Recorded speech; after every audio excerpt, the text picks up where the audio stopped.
चंद्रपुर लोकसभा चुनाव में अब 13 उम्मीदवार मैदान में डटे हैं। चुनाव आयोग द्वारा राष्ट्रीय राजनीतिक पार्टियों के साथ निर्दलीय उम्मीदवारों को चुनाव चिन्ह दिए गए।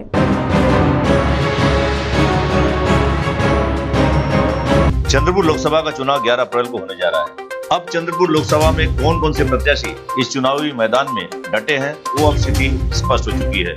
गौरतलब है कि नाम वापस लेने के अंतिम दिन 4 उम्मीदवारों ने अपना नाम वापस लिया।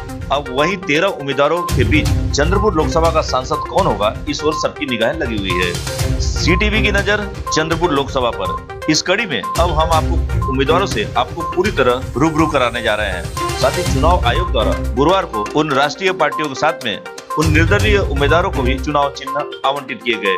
राजनीतिक पार्टियों में जो राष्ट्रीय दल है, उनके क्या चुनाव चिन्ह है, इससे हर कोई परिचित है, मगर वहीं अन्य पार्टियों के उम्मीदवारों एवं निर्दलियों के क्या चुनाव चिन्ह दिया गया है, उस पर हम विस्तार पूर्वक उल्लेख करने जा रहे हैं। जिस प्रकार भाजपा शिवसेना गठबंधन प्रत्याशी हंसराज अहीर का चुनाव चिन्ह कमल, कांग्रेस राष्ट्रवादी कांग्रेस गठबंधन प्रत्याशी सुरेश उर्फ बालू धानोरकर का चुनाव चिन्ह पंजा, बसपा के सुशील वासनिक का चुनाव चिन्ह हाथी, बहुजन मुक्ति पार्टी के डॉक्टर गौतम नगराले का चुनाव निशान चारपाई, बहुजन रिपब्लिकन सोशलिस्ट पार्टी के दशरथ मडावी का चुनाव चिन्ह एयर कंडीशनर, गोंडवाना गणतंत्र पार्टी के नामदेव शेर्मा के का चुनाव निशान करवत, आम्बेडकराइट पार्टी ऑफ इंडिया के नितेश डोंगरे का चुनाव निशान कोट, प्रोलिस्ट ब्लॉक इंडिया के मधुकर निस्ताने का चुनाव निशान गैस सिलेंडर, वंचित बहुजन महाआघाड़ी के एडवोकेट राजेंद्र महाडोले का चुनाव निशान कब्बशी, वहीं निर्दलीय उम्मीदवारों में अरविंद राउत का चुनावी निशान स्विच बोर्ड, नामदेव किन्नाके का चुनावी निशान ऑटो रिक्शा, मिलिंद दहिवेले का चुनाव निशान पैड,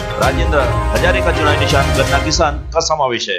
गौरतलब है कि अब जब स्थिति पूरी तरह स्पष्ट हो चुकी है और चुनाव में अब ज्यादा दिन नहीं बचे हैं और चुनाव प्रचार करने की अंतिम तारीख 9 अप्रैल है। अब इस चुनाव प्रचार में तेजी दिखेगी और हर प्रत्याशी द्वारा मतदाताओं को अपनी ओर मोड़ने का प्रयास अब हर राजनीतिक पार्टियां तथा निर्दलीय प्रत्याशियों द्वारा रहेगा।